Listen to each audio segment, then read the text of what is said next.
Lucas capítulo 21, o versículo 34. Todos nós fomos bombardeados aí por informações acerca de Israel, que sofreu um ataque, e sempre que acontece isso, nós nos perguntamos se isso é mais um sinal profético da proximidade da vinda de Jesus. Nós sabemos que Israel é o relógio escatológico de Deus. É bom ficar de olho em Israel, porque é a partir dali que se determinam os acontecimentos. Lucas 21, 34, a partir, diz assim: E olhai por vós, para que não aconteça que o vosso coração se carregue de glutonaria, de embriaguez e dos cuidados da vida, e venha sobre vós de improviso aquele dia, porque virá como um laço sobre todos os que habitam na face da terra. Vigiai, pois, em todo o tempo, orando, para que sejais ávidos por dignos de evitar todas essas coisas que hão de acontecer e de estar em pé diante do Filho do Homem. Amém? Se você voltar no versículo 19 do mesmo capítulo, o que está escrito aí? Lucas 21, 19. Na vossa paciência possuí a vossa alma. Amém? Toma o teu assento. Enquanto você se assenta aí, dentro do tema que eu quero trazer uma reflexão para a igreja, o mesmo capítulo de Lucas 21, Jesus está discorrendo sobre um sermão escatológico. No versículo 24 também tem um versículo chave, onde Jesus fala para os judeus: e cairão ao fio da espada, e para todas as nações serão levados cativos, e Jerusalém será pisada pelos gentios, até que os tempos dos gentios se completem. Jesus diz: até que o tempo dos gentios se complete. Dentro daquilo que eu já comecei a abordar, falando sobre Israel como o relógio escatológico. Escatologia significa estudo das últimas coisas, ou seja, quando nós falamos sobre escatologia, nós estamos falando sobre assuntos relacionados ao fim dos tempos, os últimos acontecimentos. E a Bíblia, ela tem alguns textos, não só em Apocalipse, mas até mesmo no Antigo Testamento, já tem alguns textos que falam sobre os tempos finais. Lá no livro do profeta Isaías, Deus ele diz que desde o início ele já anuncia o fim, ou seja, tudo aquilo que Deus vai começar, antes de Deus começar, ele já sabe o fim. Jesus disse que é prudente, antes de começar qualquer projeto, fazer as contas, para saber se há condições de terminar o projeto que se começou. Desde a eternidade passada, a mente de Deus já calculou os custos do projeto. Deus ele já pensou em todas as fases do projeto. Deus, Ele já elaborou na sua mente todo o projeto da humanidade. Criação, queda, redenção, glória futura, tudo já está pensado, arquitetado na mente de Deus. O que nós estamos vivendo é o cumprimento do cronograma de Deus. Deus, Ele trabalha com um cronograma e não dá para ferir o cronograma de Deus. Todas as coisas acontecem por permissão de Deus, porque Deus assim Ele determinou. Nada foge do controle de Deus. Deus, Ele é extraordinariamente grande. Tente imaginar um Deus que do nada Ele fez os céus e a terra. Os cientistas que estudam o universo, as galáxias, as constelações, as estrelas, os buracos negros, a expansão do universo, é um mistério devido à grandeza do universo. O equilíbrio de cada astro, de cada planeta no seu devido lugar. De que Deus fez o Sol? Que combustível é esse com o qual Ele fez o Sol, que Ele queima dia e noite e não se consome? Deus colocou cada coisa no seu devido lugar. Coisas extraordinariamente grandes. Não conhecemos a estrutura do céu para falarmos do céu. Falamos de coisas tão pequenas, terrenas, e certa vez o próprio Jesus, ou o próprio Deus, quando estava aqui em um corpo humano, o próprio Deus vai dizer para Nicodemos: eu estou falando de coisas terrenas, e você tem dificuldade de entender? Imagine se eu for falar das coisas eternas e das coisas celestiais. Há uma grandeza não revelada de Deus que a nossa mente humana não pode conceber. Agora, tudo aquilo que Deus Ele revela na sua palavra é totalmente plausível, porque difícil era você existir. Você existe com uma perfeição miraculosa. Você pensa, você raciocina, você desenvolve projetos, você é um corpo biológico perfeito. Isso que era difícil de acontecer, e aconteceu, você existe. A organização do espaço era difícil, acontece. Então tudo o demais que Deus fala de fazer é totalmente plausível, é totalmente possível, porque Deus é um poder transcendente que nós não conhecemos. Quando Deus Ele vai falar conosco, Ele tem que condescender, ou seja, Ele tem que descer ao nível nosso, porque se Deus fala do nível dele, não há estrutura em nós, não há capacidade em nós, não há possibilidade em nós de dialogarmos com esse Deus tão grande, tão extraordinário, tão sublime. Então Deus, Ele vai descer ao nosso nível para falar conosco da nossa realidade. E Deus, na sua condescendência, Ele se faz homem, ou melhor, Ele cria um corpo humano para Ele habitar nesse corpo humano.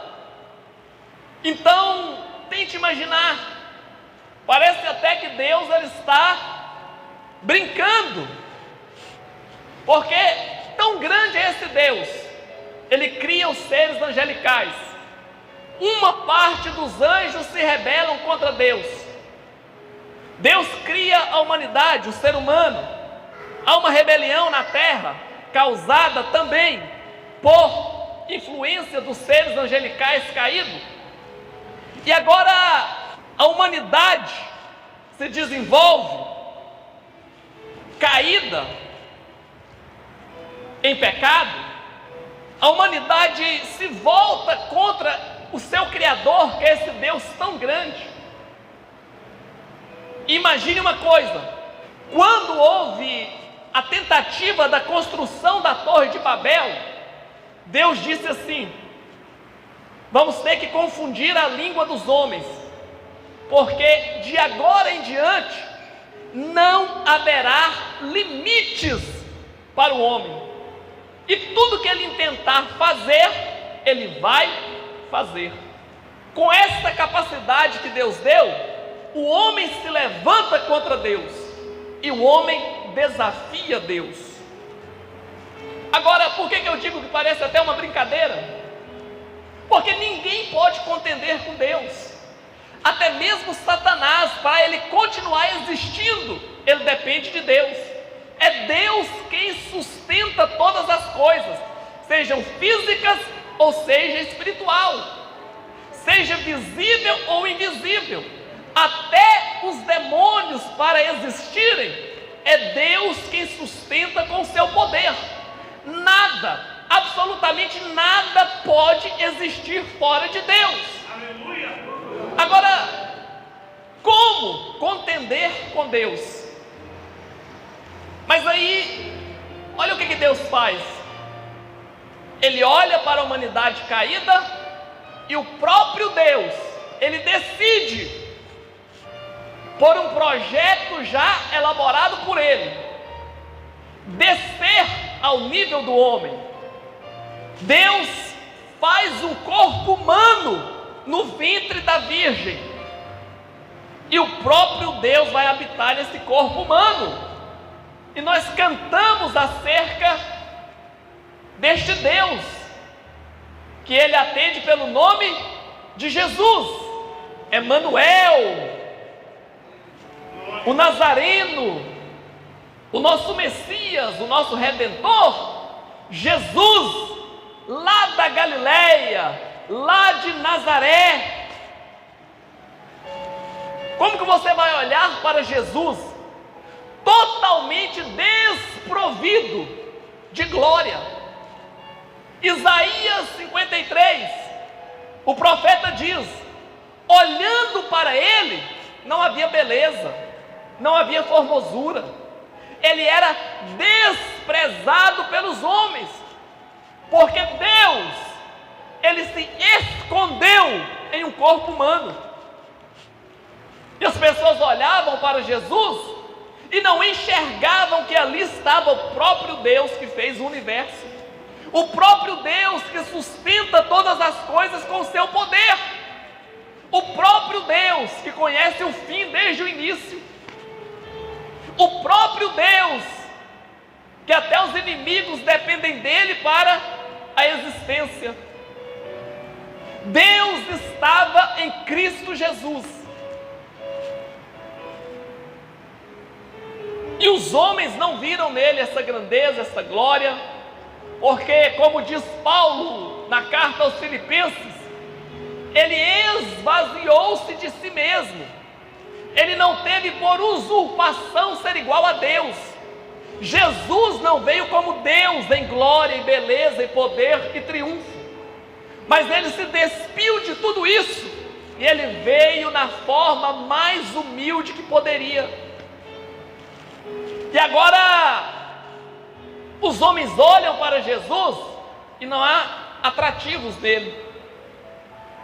O Jesus tão ferido, tão humilhado, o Jesus com a pele queimada do sol da Palestina, com os pés empoeirados da poeira das estradas, o Jesus que sentia fome, frio, dor, o Jesus que tinha necessidades fisiológicas.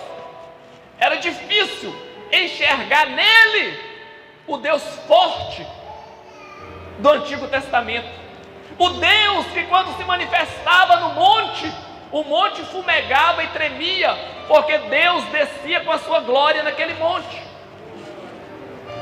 Agora, em Jesus, Deus, ele se esvazia de tal maneira que Ele dá ao homem a oportunidade de poder julgá-lo, de poder desprezá-lo, de poder dizer não para Ele. E quando Jesus estava aqui em corpo humano, Ele vai anunciar o fim do tempo presente para a vinda da era vindoura, o tempo dourado, o tempo do reino, o tempo da eternidade. Há um tempo determinado para o homem sobre a terra. Nós cremos que é 6.000 anos, baseado nos 6 dias da criação. Durante 6 dias Deus foi criando e foi dando controle para o homem. Domínio sobre a terra, domínio sobre o mar, domínio sobre os céus, sobre os pássaros, sobre os peixes, sobre toda a criação. Durante 6 dias Deus entrega o controle da terra para o homem. Mas no 7º dia é o dia do Senhor. 6 dias representam 6.000 anos em que o homem teve o governo da terra. A Bíblia chama de tempo dos gentios. Gentil é todo aquele que não é judeu, seja brasileiro, americano, inglês, seja de onde for, não é judeu, é gentil. Jesus, Ele vai dizer que o fim do tempo presente, antes da chegada do reino eterno, será marcado por alguns acontecimentos. Quais acontecimentos são esses? Tanto Lucas 21 como Mateus 24, Deus em Cristo Jesus vai deixar todo um sermão acerca dos últimos acontecimentos da terra. Tudo que nós estamos ouvindo falar, Jesus predisse há 2.000 anos atrás. A Bíblia, ela é atualizada. Como já disse Billy Graham, mais atual do que o jornal de amanhã. Como também disse Billy Graham, eu já li a última página da Bíblia. Eu sei quem vai vencer.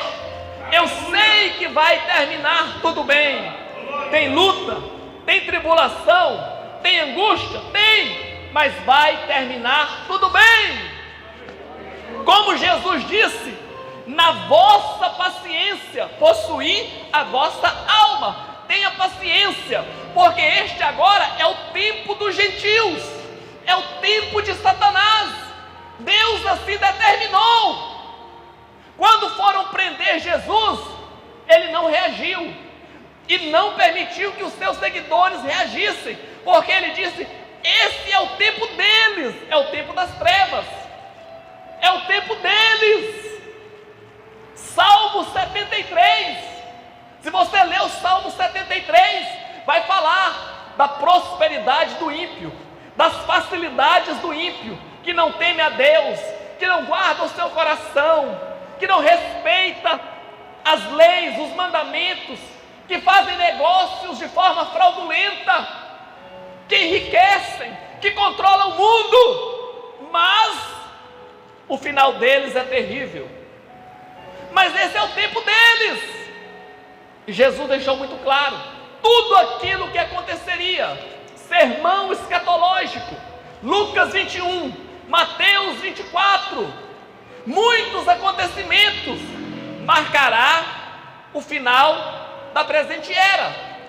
Estamos chegando no final de 6.000 anos, representando 6 dias da criação, tempo do homem, tempo da criatura. O Criador estabeleceu um projeto, mas o Criador fica nos bastidores, pouco ele interfere. Normalmente o Criador, ele permite que os acontecimentos sigam o seu curso natural. Algumas vezes Deus interfere, mas não é sempre. As coisas tomam o caminho natural que tem que acontecer. A igreja é o único meio de trazer interferências do céu para a terra. quando a igreja clama, quando a igreja busca, quando a igreja ora, quando a igreja se põe na posição e ela invoca o céu, ela pode gerar interferências na terra. Mas nós temos uma igreja cheia de inércia, estática, uma igreja que não consegue movimentar o céu, uma igreja que não consegue movimentar os anjos. Por quê? Por falta de oração, por falta de comprometimento. O texto que nós lemos, Jesus disse: vai haver um fim, porque tudo começa na pergunta dos discípulos para Jesus: mestre, que sinal haverá da tua vinda? Que sinal haverá do fim do mundo? Então Jesus começa a discorrer o sermão. Calma, que ninguém vos engane, porque é necessário que muitas coisas aconteçam ainda. Falsos cristos, peste, perseguição, apostasia, terremotos, fome, guerras, rumores de guerra, nação contra nação, pai contra filho, filho contra pai.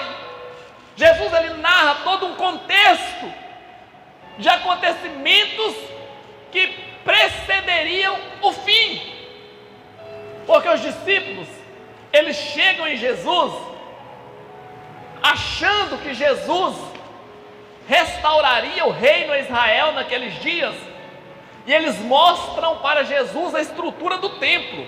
O templo era belo, era uma mega estrutura, ainda mais para aquela época. Todos se encantavam e se impressionavam com o templo, e eles tentaram impressionar Jesus.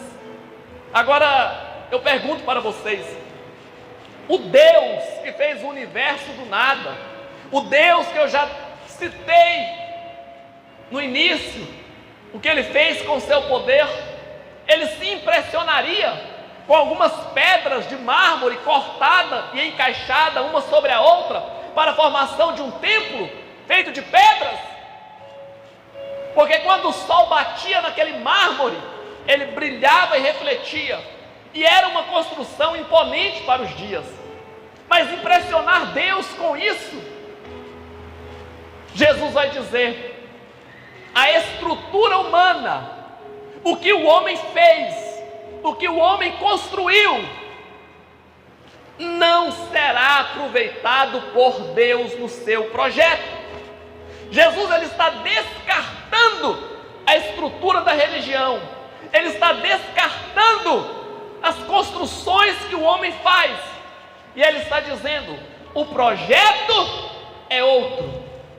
Vocês podem construir, vocês podem desenvolver projetos, mas tudo será abalado para ser substituído por um reino futuro que eu implantarei na terra. Toda a estrutura humana ela será abalada em preparação de um caminho para a chegada de um novo reino. E quem são os responsáveis a quem Deus confiou a missão da implantação do reino? A sua igreja. Há um reino chegando para vós, mas esse reino não vai vir sem os sinais, sem as dores de parto. Vai chegar o reino? Vai, mas ele vai ser antecedido por um tempo de muita angústia. Jesus chega a citar a mulher gestante quando ela está para dar à luz, quando ela começa a sentir contrações. Quem é mãe sabe as dores das contrações, como que as contrações aumentam, e de repente a dor dá lugar ao alívio e o aparecimento do filho. Da mesma maneira, Jesus disse: um tempo de angústia e de dor dará lugar ao aparecimento do filho. Você pode orar, você pode não orar, que de todo jeito isso daqui vai acontecer. Você pode acreditar, você pode não acreditar. O cronograma de Deus será estabelecido. Nada, ninguém vai impedir o surgimento do anticristo. Por quê? O anticristo é uma resposta de Deus para a humanidade. Rejeitaram a Deus? Rejeitaram o Cristo verdadeiro? Então Deus vai permitir o falso. Qual que é o recado para a igreja nos dias que antecedem o fim? O texto que nós lemos, Jesus dizendo: olhai por vós, olhe por você mesmo, olhe para você, para que não aconteça que o vosso coração se carregue com os negócios desta vida. Olha que você se envolva demais com os negócios desta vida. Olhe que você fique muito preocupado com os cuidados desta vida.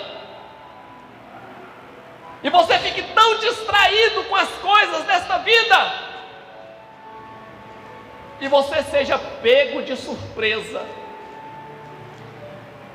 Distração. A igreja está distraída diante do cenário que está acontecendo. Nós estamos vivendo um tempo que muitos homens gostariam de viver, o tempo do fechamento da história. Muitos queriam estar aqui nesse tempo para pregarem o Evangelho, para verem os sinais acontecerem. Mas quem tem a oportunidade somos nós. Nós estamos diante dos grandes acontecimentos da última hora, em que a luta vai ser intensa, a batalha vai ser intensa, mas a resposta de Deus será na mesma medida. Quem pode medir o que Deus ainda fará? Jesus diz: vigiai, prestai atenção, olhai para os sinais, porque eu não vos digo o dia e não vos digo a hora, mas eu deixo os sinais, para que vocês vejam os sinais e entendam que o tempo é chegado. Aleluia. Jesus é o bom amigo. Ele não conta aonde está escondido, mas ele vai dando pistas. Mais para a direita, mais para a esquerda. Está frio, está quente. Ele vai ajudando a identificar o tempo, dando pistas. E nós sabemos, pela palavra dele, que o tempo é chegado. Por que que o tempo é chegado? Porque os sinais dão testemunho. Mas sempre existiram guerras, sempre existiram terremotos, mas nunca houve terremotos como na atualidade. O número de terremotos é crescente. Nunca houve na história uma pandemia mundial. Houve epidemias em determinados locais, mas global foi a primeira vez. Nós não tínhamos tecnologia suficiente para a globalização do mundo alguns anos atrás.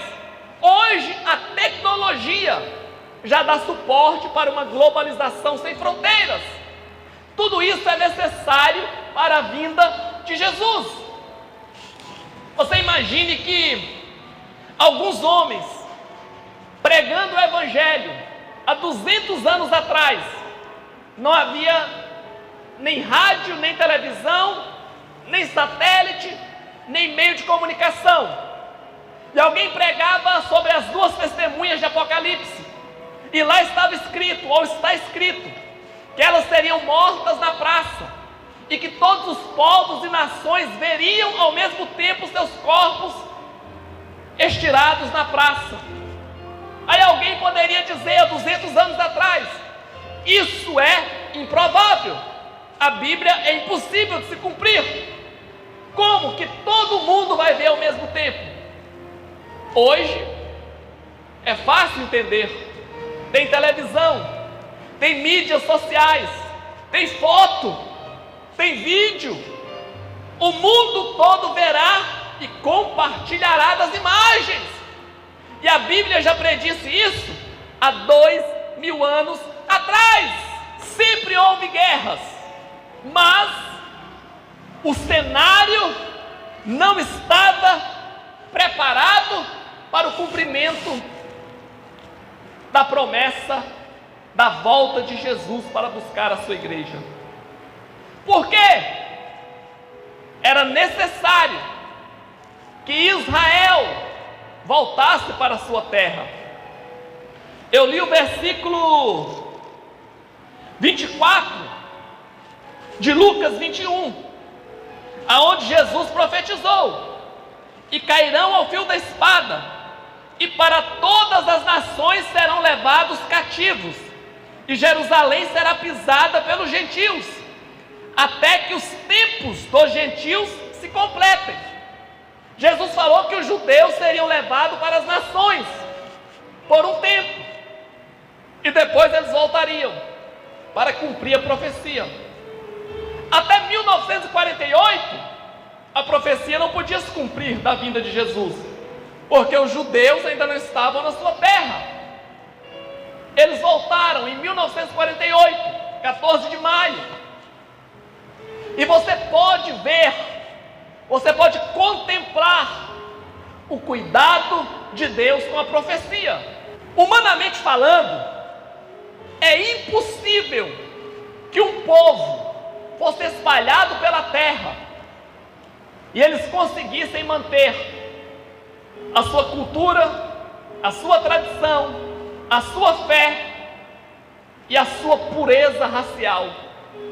Os judeus mantiveram tudo isso por quase 2000 anos, espalhados pelas nações, mas casando entre eles para não contaminar a linhagem, guardando a promessa, acreditando que eles voltariam para a terra deles, porque Deus havia prometido para Abraão, ratificado a Isaac e Jacó, que aquela terra seria deles, por juramento Deus a deu. E eles ficaram 2000 anos fora da terra, quase 2000 anos. Mas por determinação de Deus, por decreto de Deus, um dia eles voltariam. E Deus, ele usa os mecanismos humanos para cumprir os seus desígnios eternos. Quando deu o tempo determinado, Deus usou a ONU, as Nações Unidas. O resultado da Segunda Guerra Mundial, o Império Otomano foi dissolvido.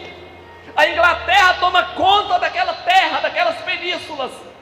E agora a Inglaterra decide e leva para a Assembleia da ONU doar ou devolver uma parte daquela terra aos judeus que foram dizimados na Segunda Guerra Mundial, nos campos nazistas, no Holocausto. E os judeus voltam para a sua terra, 1948.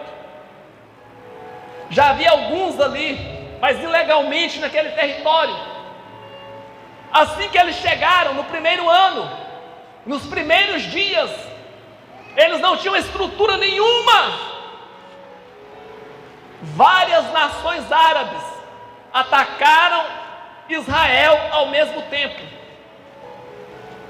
Se você pegar um canal que não é cristão no YouTube e pesquisar sobre a guerra da independência de Israel, eles vão confessar, mesmo não sendo cristão, que a nação de Israel existe por milagre de Deus.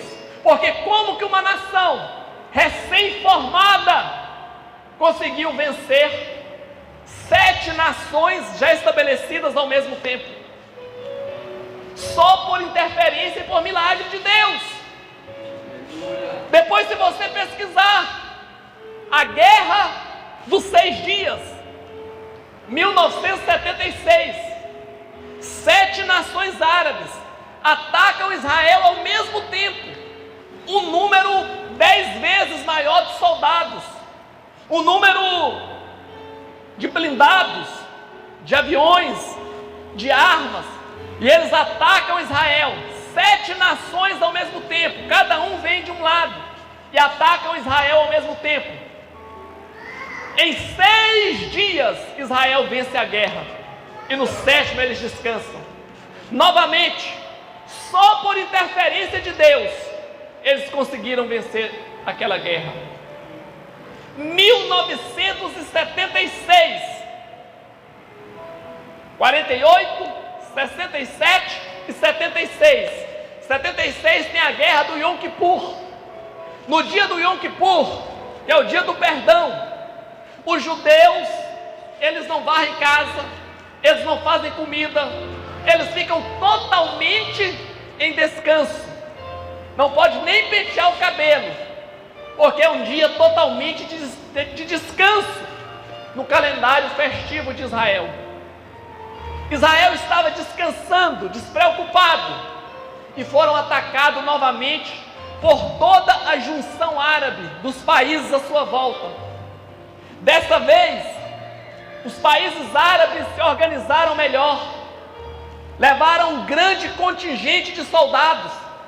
A União Soviética deu tanques, deu mísseis, deu metralhadoras, deu blindados, deu toda a infraestrutura para que o Egito, liderando a coalizão com os países árabes, 7 contra 1, destruíssem Israel. 200.000 soldados muçulmanos, árabes, contra 40.000 soldados judeus. 200.000 contra 40.000. Toda uma estrutura montada. E novamente, Israel vence a guerra. Há relatos de milagres sobrenaturais, de interferência de anjos pelejando a favor de Israel, para que Israel vencesse a guerra. Há relatos incríveis de como Israel conseguiu vencer aquela guerra com a ajuda de Deus. Quando a guerra terminou, o Egito sai envergonhado da guerra, e o presidente russo diz para o presidente egípcio: eu dei toda a infraestrutura, vocês tinham mais tudo do que Israel, e vocês me perdem de novo para Israel. E o presidente egípcio diz: nós estávamos preparados para enfrentar Israel, não preparados para enfrentar o Deus de Israel. Deus zela da nação de Israel. Olha o zelo de Deus por Israel. Deus criou as condições para que Israel voltasse a existir. E Israel está lá como nação. E agora Israel volta a ser atacado novamente. Israel está em estado de guerra. Não é contra outra nação, mas é contra uma célula ou um grupo terrorista. Mas é óbvio que tem muita coisa nos bastidores que nós não sabemos. O grupo que está lutando contra Israel, o Hamas, eles não têm estrutura para lutar. Alguém está patrocinando. Há boatos de que é a Rússia, a China e com certeza o Irã. Talvez seja uma guerra rápida, ou talvez prolongada, não sabemos. Mas fato é que tudo isso é preparação para o cumprimento de Ezequiel 38, a guerra de Gog e Magog. Há uma profecia de que Israel será invadido, será cercado, e nesse dia o inimigo de Israel conhecerá a força do Deus de Israel. Quando João escreveu essa profecia lá em Apocalipse, dando sequência a Ezequiel 38, João vai dizer que um exército, ele está tendo uma visão, que um exército de 200 milhões de soldados vão atacar Israel. Quando João escreve essa profecia, nem o mundo todo tinha 200 milhões de habitantes. Agora hoje, a China sozinha consegue enviar 200 milhões de soldados para enfrentar Israel.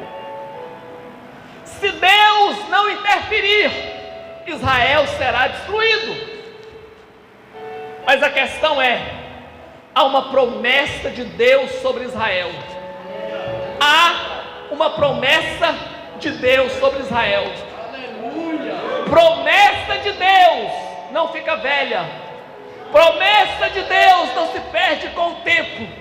Promessa de Deus não se é vencida por dificuldades e impossibilidades. Promessa de Deus cumpre-se no tempo determinado por Deus. Qual que é a grande questão de Israel? Quem governará a terra? Quem vai governar a terra? Deus ou Satanás? O Criador ou a criatura? Deus determinou que Ele, através do seu Filho, governará a terra. Mas Satanás também tem o mesmo projeto de governar a terra. Essa é a grande briga. Estados Unidos quer governar a terra. A China e a Rússia querem governar a terra. Um bloco socialista, comunista querem governar a terra. Desde que a terra é terra, desde a Torre de Babel, passando pelos impérios Medo-Persa, grego, babilônico, romano, todas as nações, todos os aglomerados de poder humano têm por finalidade o desejo do controle e do governo da terra. Mas lá no Salmo de número 2 está escrito que Deus prometeu que o seu Filho governará a terra. Salmo de número 2 diz que o inimigo se levantará contra Deus nos últimos dias. Está lá no Salmo 2. Vão cercar Israel, vão apontar os seus mísseis, vão apontar o seu armamento nuclear contra Israel. A Rússia tem um míssil chamado Satã, que dizem que é capaz de destruir um continente. E eles vão apontar todo o seu armamento bélico para Israel. Salmo de número 2. E lá no Salmo de número 2 diz que Deus, assentado no seu trono, Ele olha para Israel cercado, Ele olha para a força bélica do inimigo, e Deus, Ele dá gargalhadas, Deus, Ele ri do levante contra ele, contra o seu projeto. Israel parece pequeno, Israel parece incapaz, mas Israel está debaixo da promessa, da proteção, da contenção de um Deus Todo-Poderoso. Aleluia. Agora, nesse exato momento, não tem um brasileiro dentro do céu, não tem um americano dentro do céu, não tem um inglês dentro do céu, não tem um muçulmano, não tem um árabe dentro do céu, mas dentro do terceiro céu, assentado no trono, há um judeu com aparência de 33 anos de idade, que quando aqui esteve, ele atendia pelo nome Jesus de Nazaré. Ele está lá, e de lá ele contempla a peleja dos seus irmãos, Israel. Quem governará a terra? Daniel 2:44. Mas nos dias desses reis, o Deus do céu levantará um reino que jamais será destruído, e este reino não passará a outro povo, esmiuçará e consumirá todos esses reinos, e será estabelecido para sempre. No dia que os reis da terra pensarem que eles têm tecnologia e controle para governar o mundo, Deus enviará o seu próprio rei, Jesus, e ele derrotará, ele destruirá todos os demais reis, e ele estabelecerá o reino de Deus, que jamais terá fim. Lucas 1:31 a partir. E eis que em teu ventre conceberás e darás à luz um filho, e por-lhe-ás o nome de Jesus. E este será grande, e será chamado Filho do Altíssimo. E o Senhor Deus lhe dará o trono de Davi seu pai, e reinará por quanto tempo? Eternamente na casa de Jacó em Israel, e o seu reino não terá fim. Mateus capítulo 6, versículo 10. Jesus está nos ensinando a orar, e Jesus diz assim: quando vocês orarem, orem: venha o teu reino, venha o teu reino, venha o teu reino. O reino dos céus, o reino de Deus está de mudança para a terra. Jesus virá outra vez, destruirá todos os seus inimigos. A Bíblia diz que ele vai vir com vingança. É o dia da vingança, é o dia da ira, é o dia do furor do Deus Todo-Poderoso, e ele consumirá, ele exterminará todos os seus inimigos. Os inimigos de Israel, os inimigos da igreja, todos serão exterminados pela ira de Deus. Quando é que Jesus virá? Primeiro, a nação de Israel tem que estar lá. Israel tem que estar lá para cumprir a profecia. Além de Israel, tem a igreja. A igreja é outro departamento, mas existe um número de salvos. Preste atenção nisso daqui. Existe um número de salvos. Quantos salvos são? Não sei. Mas Romanos 11:25, o que diz Romanos 11:25? Porque não quero, irmãos, que ignoreis este segredo, para que não presumais de vós mesmos, que o endurecimento veio em parte sobre Israel, até que a plenitude dos gentios seja completa, até que o número dos gentios salvos sejam completo. Quando o último gentio se converter, a igreja será arrebatada. Israel estava em cena, a igreja chegou, Israel saiu, foi espalhado pelas nações. Israel voltou a ser nação, a igreja vai ter que sair para que Israel assuma o papel. Israel saiu, a igreja entrou.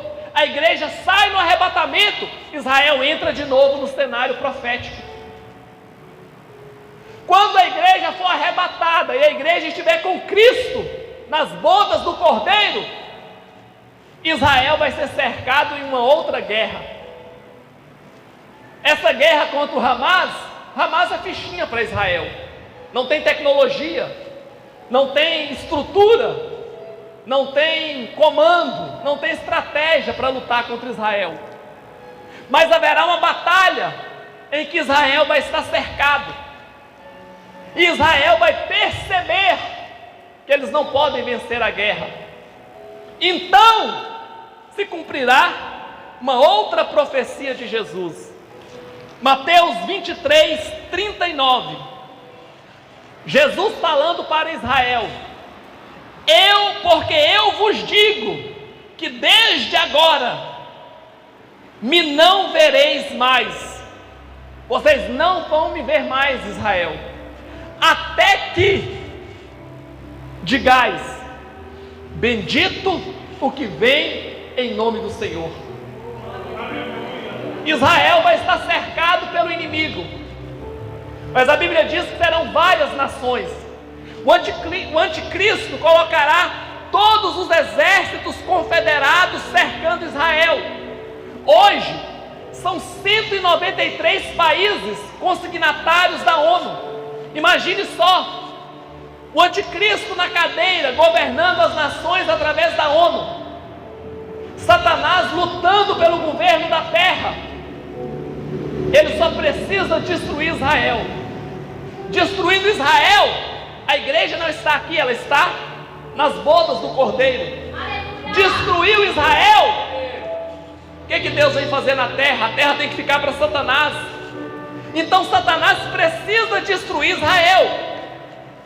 Ele pega o que ele tem, todos os exércitos da terra, e ele cerca Israel para destruir Israel. Quando Israel percebe que vai ser destruído, está lá, capítulo 9 de Zacarias, um sentimento de pesar vai cair sobre o povo judeu, e o povo judeu vai fazer o que está escrito aqui, em Mateus 23, 39, os judeus vão perceber que eles foram enganados por um falso Messias, que na verdade aquele falso Messias é o anticristo. Vão descobrir que foram enganados, e eles vão automaticamente, coletivamente, fazer um clamor a Deus e dizer: Senhor, nos perdoa, porque o Messias é aquele que veio há 2000 anos atrás e nós o crucificamos. Agora nos perdoa, lembra-te da promessa que o Senhor fez a Abraão, Isaque e Jacó, e socorre o teu povo, porque senão o teu povo será destruído. E então agora Israel verá Jesus, e Jesus vai pegar a igreja, Jesus vai montar em um cavalo branco, e ele vem em posição de guerra para destruir o anticristo. Salmo 2, que eu já citei, ele vem para destruir o acampamento dos inimigos que estão prestes a destruir Israel.